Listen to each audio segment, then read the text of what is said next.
Yes hello class, कैसे हैं आप सब लोग। Very good morning, very good afternoon and very good evening. तो लास्ट क्लास में हम लोगों ने पूरा डिस्कस किया, पूरा एक्सप्लोर किया चार्जेस के बारे में और उसके न्यूमेरिकल्स भी हम लोगों ने लगाए। ठीक है, पूरा अच्छे से पढ़ा हम लोगों ने और पूरी चार्ज की जितनी भी डिटेल्स थी मैंने सब आप लोगों को दी। लगभग 2 वीडियोस हम लोगों के चार्ज के बने, लगभग 90 मिनट हम लोगों ने चार्ज को डिस्कस किया है। ठीक है, आज हम लोग उसी के आगे बढ़ रहे हैं, कूलम्स लॉ। ठीक है, आज बहुत इंपॉर्टेंट टॉपिक है कूलम्स लॉ।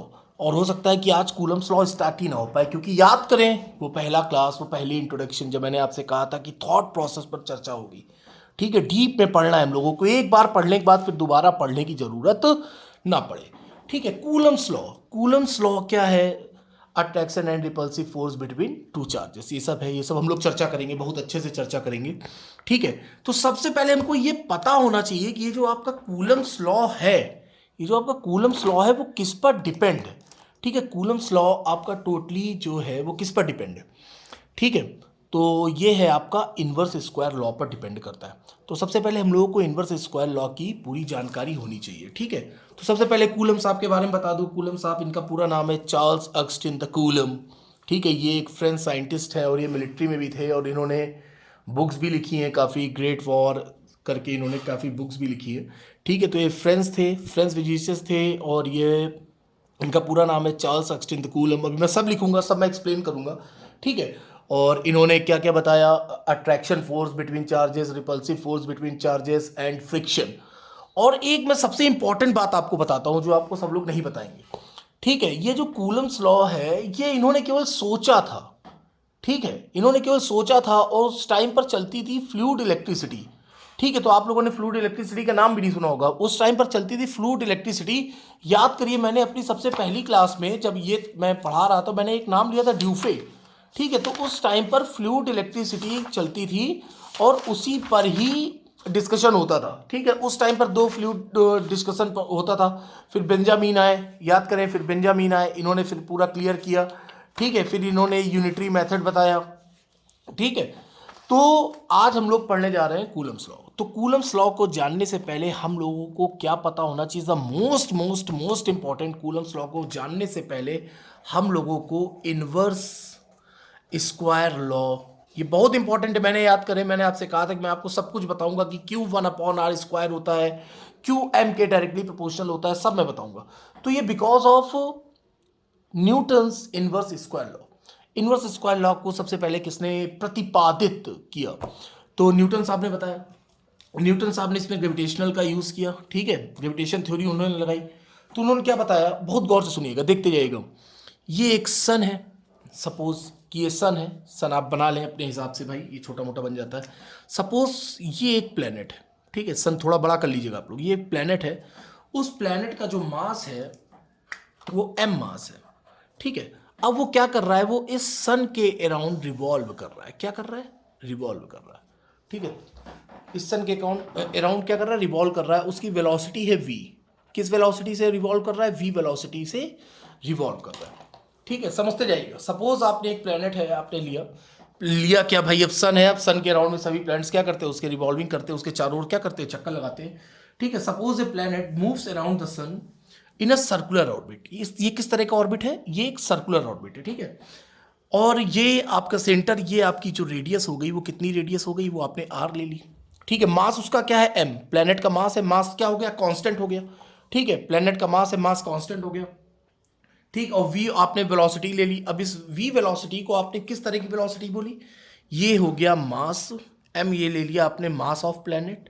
ठीक है, v आपकी हो गई ऑर्बिटल वेलोसिटी। कौन सी वेलोसिटी? Orbital velocity.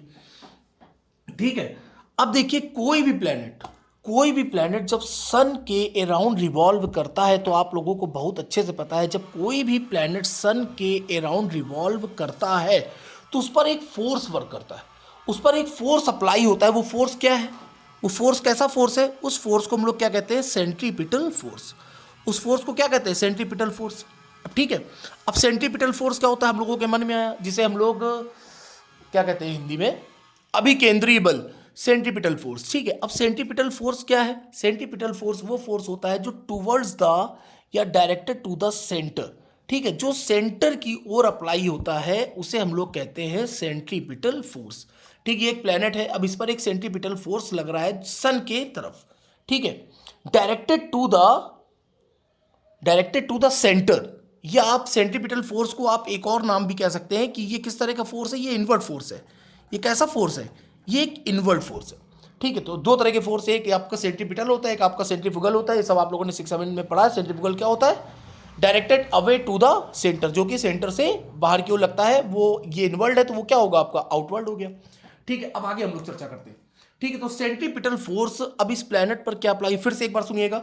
एक m मास का प्लेनेट है, वो v वेलोसिटी से रिवॉल्व कर रहा है, सन के अराउंड रिवॉल्व कर रहा है, तो उस पर एक सेंट्रीपिटल फोर्स एक्ट हुआ। ठीक है, उस पर एक सेंट्रीपिटल फोर्स काम किया। वो सेंट्रीपिटल फोर्स क्या है आपका F। अब आपको पता है कि F is directly proportional to mv²/r। ठीक है, इसको भी मैं आपको दो तरीकों से प्रूफ करके दिखाऊंगा। ठीक है, दोनों तरीके आप जानिए। F क्या हो गया, F इक्वल्स टू mv²/r। अब हमने ले लिया कि यहां पर मास क्या है, कांस्टेंट है। सपोज लेट कर लिया हम लोगों ने, वैसे भी कांस्टेंट है, प्लेनेट का मास क्या है, कांस्टेंट है। तो यहां पर हम लोगों ने इसको लेट कर लिया कि m क्या है, कांस्टेंट, तो इसको हम लोगों ने लिख दिया F इज, अभी थोड़ी देर बाद मैं m को लेकर भी आपको बताऊंगा। ठीक है, तो ये आपका हो गया v²/r। ये आपका क्या हो गया, v²/r। ठीक है, लेट कर लीजिए, इक्वेशन 1 हो गई। ठीक है, अब जरा बड़े गौर से सुनिएगा।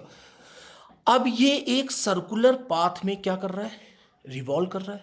ठीक है, ये जब उसने एक राउंड पूरा किया, क्या किया, एक राउंड पूरा किया, यहां से चला, जब उसने पूरा एक राउंड पूरा करके आया तो एक उसने सर्कल जनरेट किया। ठीक है, सर्कुलर पाथ। तो अब इसका पूरा, जब ये सर्कल है तो उसका पाथ क्या हो गया, उस सर्कल की सरकमफेरेंस, और सर्कल की सरकमफेरेंस कितनी होती, 2πr। यानी इस प्लेनेट ने कितनी डिस्टेंस कवर करी, इस प्लेनेट ने कितनी डिस्टेंस कवर करी, 2πr डिस्टेंस कवर करी। ठीक है, तो इस प्लेनेट को एक राउंड पूरा करने में कितना टाइम लगा। ठीक है, एक राउंड पूरा करने में कितना टाइम लगा। ठीक है, तो अब ये आपका हो गया, एक रेवोल्यूशन पूरा करने में, लेट कर लीजिए आप कि उसको टी टाइम लगा। क्या लगा, टी टाइम लगा। ठीक है, टी टाइम में उसने एक रेवोल्यूशन क्या करा, वन रेवोल्यूशन उसने क्या किया, कंप्लीट किया, उसने टी टाइम लिया। तो अब आपको पता है कि स्पीड इक्वल्स टू क्या होता है, distance upon time. Speed equals to क्या होता है, डिस्टेंस अपॉन टाइम। ठीक है, यही तो होता है कि कुछ और होता है, यही होता है। ठीक है, स्पीड इक्वल्स टू क्या हो गया, डिस्टेंस अपॉन टाइम हो गया। अब देखिए, डिस्टेंस अपॉन टाइम यानी स्पीड हो गई v, डिस्टेंस कितनी है, एक पूरा कंप्लीट राउंड, यानी 2πr अपॉन टी। ये क्या हो गया, डिस्टेंस हो गई। ठीक है, अब देखिए 2π आपका कांस्टेंट है, टाइम यहां पर t भी आपका कांस्टेंट है। ठीक है, यहां पर 2π कांस्टेंट है। जब, और अभी आपने इक्वेशन 1 आपकी क्या थी, इक्वेशन 1 मैं यहां पर लिख दे रहा हूं, क्या फाइंड किया था अभी हम लोगों ने, equation 1 v² f is proportional to v²/r। ठीक है, तो ये 2π आपका कांस्टेंट हो गया, तो यहां से आपका क्या निकला, r/t, कैपिटल टी। टी भी आपका कांस्टेंट है, ठीक है, लेकिन टी हम लोग रखेंगे, वैल्यू पुट करेंगे। ठीक, तो अब यहां से आप v को उठाइए, v की वैल्यू उठाइए और इसमें पुट कर दीजिए। इक्वेशन फर्स्ट में हम लोग क्या करते हैं, वैल्यू पुट कर देते हैं। f is directly proportional to v²/r है, तो यहां पर आपने करा, v की जगह वैल्यू पुट करी r/t, यानी r/t स्क्वायर, और ये अपॉन में आ रहा है तो इसको आपने लिखा 1/r। तो ये आपका क्या हो गया, r² upon t² into 1/r। ठीक है, ये हो गया। अब आपने क्या किया, ऊपर नीचे r से मल्टीप्लाई किया और डिवाइड किया। ठीक है, तो आपने यहां पर क्या देखा, ये आपका हो गया r³ अपॉन ये t² है, और इंटू r क्या हो गया, r²। ठीक है, कैपलर्स थर्ड लॉ, अभी मैं केपलर के आपको तीनों नियम, जो तीनों लॉज है, मैं वो भी डिस्कस करूंगा। अब according to Kepler's third law, क्या पढ़ा आपने, r³ upon t² equals to क्या होता है, कांस्टेंट, जिसे आप लोग लॉ ऑफ टाइम पीरियड भी कहते हो या लॉ ऑफ पीरियड्स भी कहते हो। ठीक है, तो ये आपका क्या हो गया, r³ upon t² equals to क्या हो गया, कांस्टेंट। जब इतना पार्ट भी आपका क्या निकल आया, कांस्टेंट, तो ये क्या हो गया, इनवर्सली प्रोपोर्शनल टू 1/r²। इसे हम लोग कहते हैं इनवर्स स्क्वायर लॉ। क्या कहते हैं, this known as inverse square law. ठीक है, किसके द्वारा दिया गया? Given by Newton sir. ठीक है, तो ये न्यूटन साहब के द्वारा दिया गया। तो उन्होंने क्या बताया आपको? ये जो ग्रेविटेशनल फोर्स है, ग्रेविटेशनल फोर्स बिटवीन जो आपका सन और प्लैनेट, ये आपका sun and planet, gravitational force between sun and planet is inversely proportional to the square, is inversely proportional to the square of the distance between them. एक बार फिर से देखिएगा, हमने आपसे बोला द स्क्वायर ऑफ द जो ग्रेविटेशनल फोर्स है, gravitational force between the sun and planet, sun and planet is inversely proportional to the square of the distance between them. ठीक है, तो ये आपका है इनवर्स स्क्वायर लॉ, जिसको हम लोगों को जानना क्या है, बहुत जरूरी है। ठीक है, अब जिससे अभी जब हम लोग कूलम्स लॉ पढ़ेंगे, अब डायरेक्ट बोलेंगे कि F is directly proportional to m1 into m2, F is inversely proportional to 1/r²। तो मैंने क्या कहा था कि अब आप कहेंगे कि 1/r² कैसे हुआ, तो वो ऐसे हुआ। ठीक है, m क्यों हुआ? अब देखिए m क्यों हुआ वो भी देख लीजिए आप लोग। ठीक है, सेम थिंग ये आपने लिखा, सेंट्रीपिटल फोर्स आपने क्या लिखा? सेंट्रीपिटल फोर्स होता है आपका mv²/r। सेंट्रीपिटल फोर्स आपका क्या होता है? mv²/r होता है। ठीक है, और v आपने क्या निकाला? वेलोसिटी v, ऑर्बिटल वेलोसिटी, ये आपने क्या फाइंड करी? 2πr/t, distance upon time. ठीक है, speed is equals to distance upon time. तो ये वैल्यू आपने क्या करी? यहां पर पुट कर दी। किसकी जगह? v की जगह। ये लिखा आपने m, और v की जगह आपने पुट किया 2πr/t², अपॉन में क्या है? 1/r। ठीक है, अब देखिए आगे, अब आप इसको ओपन कर दीजिए। f equals to m 2² into r² upon t² into 1/r। यही तो हुआ। ठीक है, हाँ यही हुआ। ठीक, अब देखिए according to Kepler's third law, t² equals to क्या होता है? kr³। t² equals to kr³। तो f equals to m 4π² into r², और ये आपने क्या लिखा? kr³ इंटू ये 1/r का r। ठीक है, r² से ये चला गया, केवल r बचा। तो f equals to m into 4π² upon kr into r, क्या हो गया? r²। ठीक है, r² हो गया। अब देखिए यहां से बड़े गौर से देखिएगा, 4π² आपका क्या है? कांस्टेंट। ये क्या है आपका? कांस्टेंट। k भी आपका क्या है? कांस्टेंट। ठीक है, ये भी कांस्टेंट है। तो आपके पास क्या बचा? f equals to m upon r²। देखिए यही तो बचा, मास m और ये आपकी डिस्टेंस बिटवीन देम। तो ये आप इसको ऐसे भी लिख सकते हैं, m अपॉन r²। तो यहां से आपने क्या देखा? जो फोर्स ऑफ अट्रैक्शन है, ये जो फोर्स है वो जो मास है उसके क्या है? डायरेक्टली प्रोपोर्शनल है। यानी यहां से आप क्या कह सकते हैं? f is directly proportional to m and f is inversely proportional to 1/r²।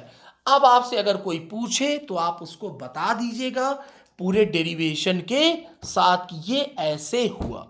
ठीक है, एक आपने ये देखा और एक आपने ये देखा, मास के साथ भी हम लोगों ने उसको क्या किया? कोरिलेट कर दिया। तो ये था आपका इनवर्स स्क्वायर लॉ, जो कि हम लोगों को जानना क्या था? बहुत जरूरी था।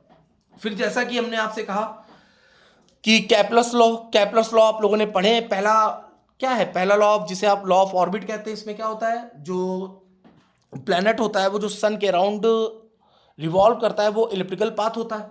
ठीक है, दूसरा आप क्या कहते हैं उसको? आप हाँ, पहले वाले तो आप लोग कह देते हैं लॉ ऑफ ऑर्बिट। दूसरा आपका क्या हो गया? Law of areas. Law of areas क्या है? जिसमें एक लाइन ज्वाइन होती है सन और प्लैनेट के बीच में। ठीक है, वो इक्वल टाइम में इक्वल एरिया क्या करता है? कवर करता है। ठीक है, इक्वल टाइम में क्या करता है? इक्वल एरिया कवर करता है, जैसा कि लॉ ऑफ एरियाज है। ठीक है, ये सब आप लोगों ने 9th और 11th में पढ़ा है। फिर उसके बाद थर्ड लॉ आपने देखा कि t² is directly proportional to r³। क्या होगा? The square of the planet's orbital period proportional to the cube of the semi major axis of its orbit. ठीक है, तो ये आपका हो गया। अब हम लोग जो नेक्स्ट क्लास में जो पूरा डिस्कस करेंगे वो क्या होगा? Coulomb's law. ठीक है, तो इसको आप लोग बहुत अच्छे से देख लीजिएगा, क्योंकि Coulomb's law without inverse square law समझे हम लोग इसको नहीं कर सकते थे। ठीक है, तो नेक्स्ट क्लास और पूरा डिटेल वर्जन में ही पढ़ना है, कोई जल्दी नहीं, हम लोगों को किसी तरह की कोई जल्दी नहीं है। अब हम लोग मिलते हैं फिर नेक्स्ट क्लास में। Charles Augustin de Coulomb, French physicist, French military man, ठीक है, इन्होंने पूरा कूलम्स लॉ दिया, जो अट्रैक्शन और रिपल्सन के बारे में बताया चार्जेस के बीच में, ठीक है, इलेक्ट्रोस्टैटिक फोर्स के बारे में इन्होंने बताया, फिर इसके बाद इन्होंने फ्रिक्शन के बारे में बताया, और इन्होंने फ्लूइड इलेक्ट्रिसिटी पर भी वर्क किया। तो नेक्स्ट क्लास में अगर टाइम मिलेगा मुझे तो हम लोग थोड़ा बहुत फ्लूइड इलेक्ट्रिसिटी पर भी डिस्कस करेंगे। ठीक है, तो इनवर्स स्क्वायर लॉ आप अच्छे से देखिए, और नेक्स्ट क्लास से मैं पूरी कोशिश करूंगा कि आप लोगों को पीडीएफ मिले। Okay, goodbye, take care.